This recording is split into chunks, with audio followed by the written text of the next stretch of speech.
지난번에 전남에 도지사 출마할 때 한번 이 자리에 서보고 오랜만에 여러분들을 뵙습니다. 혹시 저에게 주실 질문 있으시면 받도록 하겠습니다.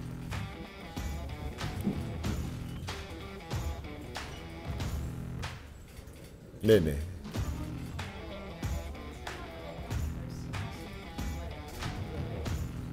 제가 대선에 출마하게 된 이유요.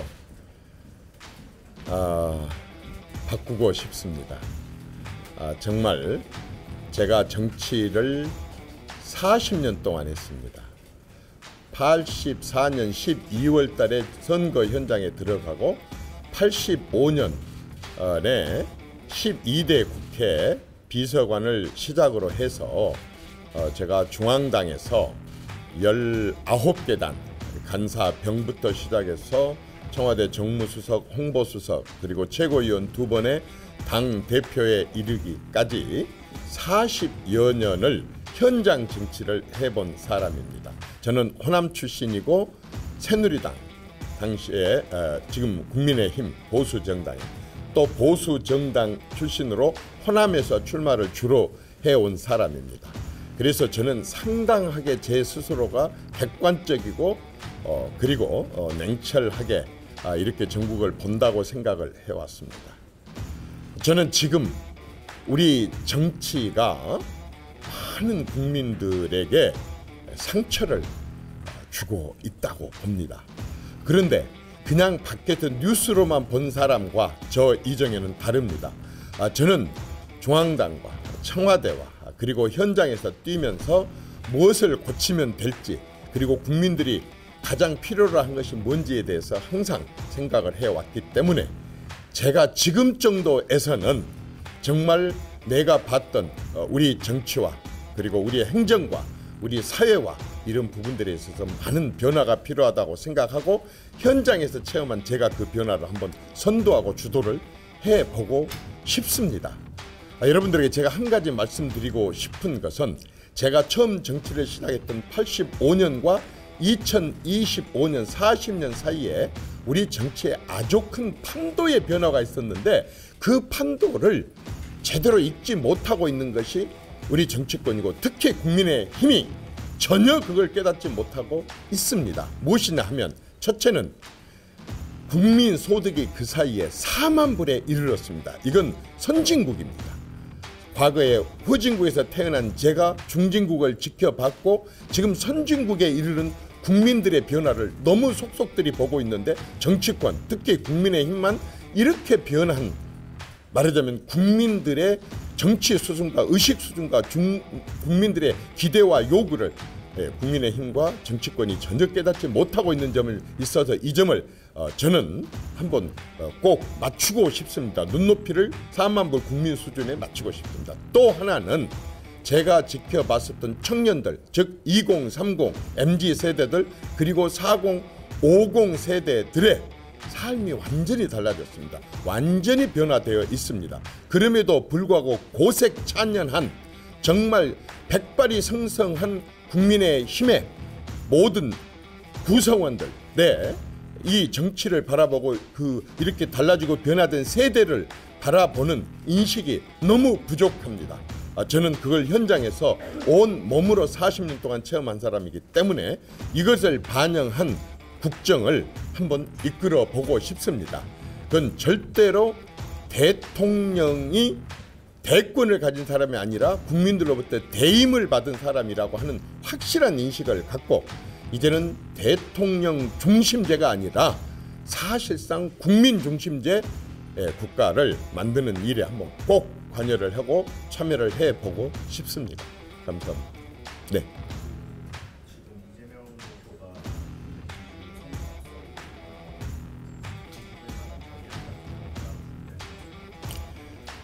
저는 선거를 많이 치러봤습니다. 재선거도 치러봤고 중앙당에서 전체 지방선거, 국회의원 선거, 대통령 선거, 보궐선거를 수도 없이 많이 치러보면서 전략도 짜봤습니다. 제가 전략기획단장, 정세분석단장, 미디어기획단장, 그리고 자료분석단장을 하면서 사실 이런 정치 상황에 대해서 많이 제가 지켜봤습니다. 한 사례를 들겠습니다.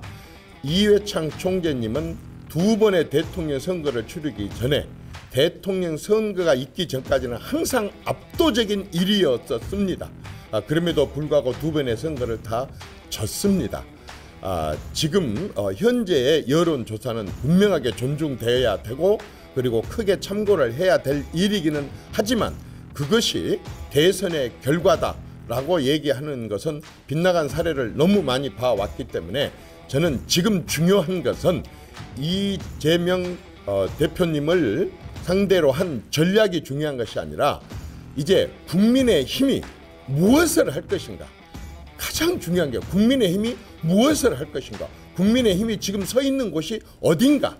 그리고 이 국민의힘이 나아갈 방향이 무엇인가에 대해서 그것에 대한 질문과 그것에 대한 답을 스스로 준비한다면 저는 지금의 여론조사와 상관없는 얼마든지 기대해 볼 수 있는 그러한 저는 대선 결과를 얻어낼 수 있다고 봅니다. 그렇지만 분명한 것은 지금 현재 보여주고 있는 국민의힘의 여러 가지 자세들은 그 부분에 대해서 많이 미흡하고 저는 이 경선 과정을 통해서 그동안에 발언권이 거의 없었기 때문에 이번 경선 과정을 통해서 제 발언을 목소리를 분명히 낼 생각입니다.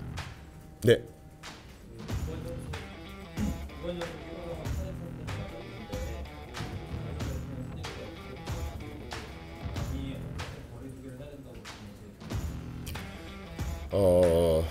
저는 지금 대선 경선에 참여를 했습니다.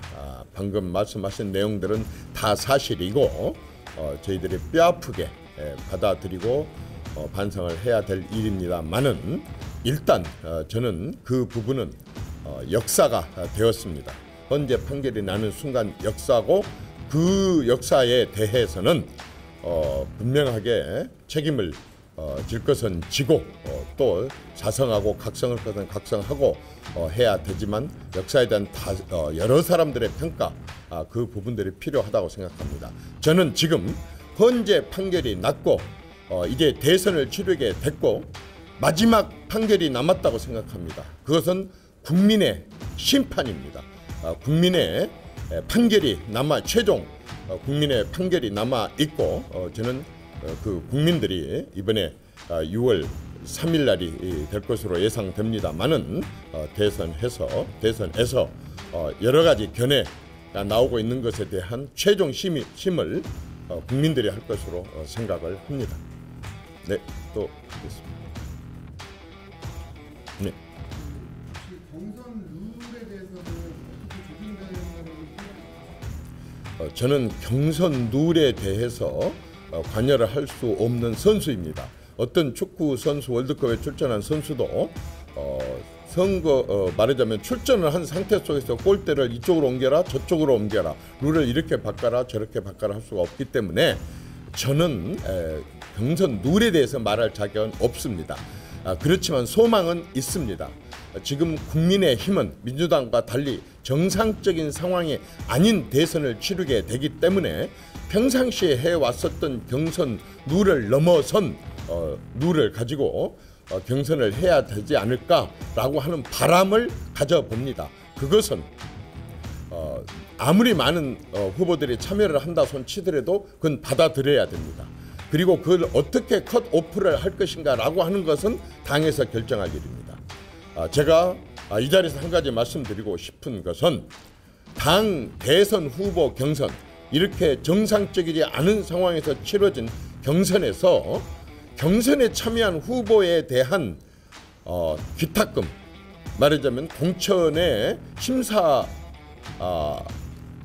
뭐라고 대금이라고 할까 어쨌든 그 공천을 신청할 때 내는 돈이 있습니다. 그런데 과거의 경우를 봐보면 그 액수가 아무리 대선이기는 하지만 너무 많습니다. 본선이라면 모르지만 당내 인재들이 모여서 대선 후보를 결정하는 경선에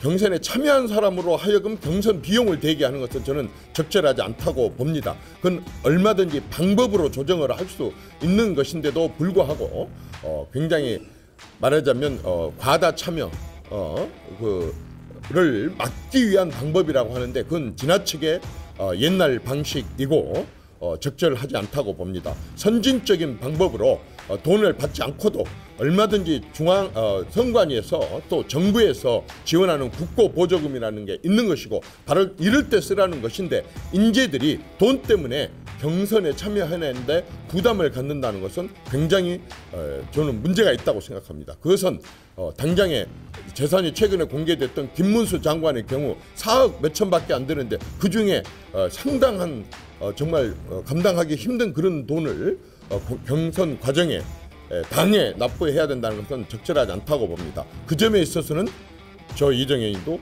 마찬가지입니다.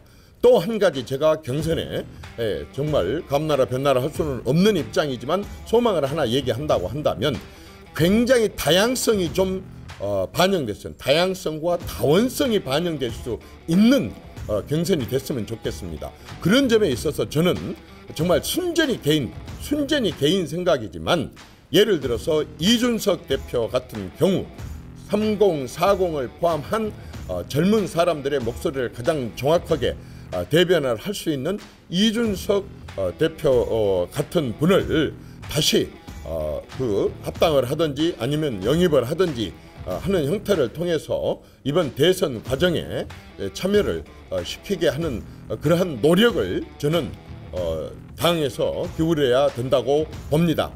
또한 제가 아쉬운 사람이 한 사람 더 있습니다. 그 사람은 안철수 후보입니다. 안철수 후보의 경우에는 지난번 여러분들이 기억하시는 서울시장 경선 과정에서에 있어서 정말 의외의 결과였지만 깨끗하게 승복을 했었고 또 그 뒤로도 대선 과정에서 정말 과거 사례와 전혀 다르게 아무런 조건 없이 그렇게 본인이 개인적으로 입당을 했고 지지자들이 함께 따로 들어왔었고 그리고 또 대선 단일화하는 과정에 있어서도 전혀 조건을 달지 않는 그러한 상황으로 들어왔습니다. 저는 이런 분들은 또 특히 이분 같은 경우에는 4차 산업혁명 시대를 맞이해서 신성장 동력과 관련된 굉장히 다른 그 정치인들에 비해서 많은 식견을 갖고 있는 사람이고 해서 이런 사람들도 같이 적극적인 참여가 돼 가지고 토론 과정에서 국민들에게 이 당의 국민의 힘의 다양성을 보여줄 수 있는 그런 것들을 보였으면 저는 아주 바람직하지 않겠는가 싶고 저 역시 호남 출신이고 호남에서 7번 선거를 해서 5번 떨어지고 2번 당선되기는 했지만 줄곧 호남에서 출마할 것을 고집을 해왔었던 저 그리고 우리 헌정 이래로 보수 정당에서 선거로 선출된 당대표를 지닌 저 같은 사람의 목소리도 전국 정당을 지향하는 정당이라고 한다면 상당히 필요하지 않을까 싶습니다. 그래서 이러한 목소리들이 어떻든 짧지만 경선 과정에서 제대로 반영될 수 있는 기회들이 주어지는 방향으로 경선 룰과 경선 방법을 정했으면 좋겠습니다. 제일 좋은 방법은 이철우 도지사가 얘기했던 미스트롯 방식이 가장 저는 바람직하다고 봅니다.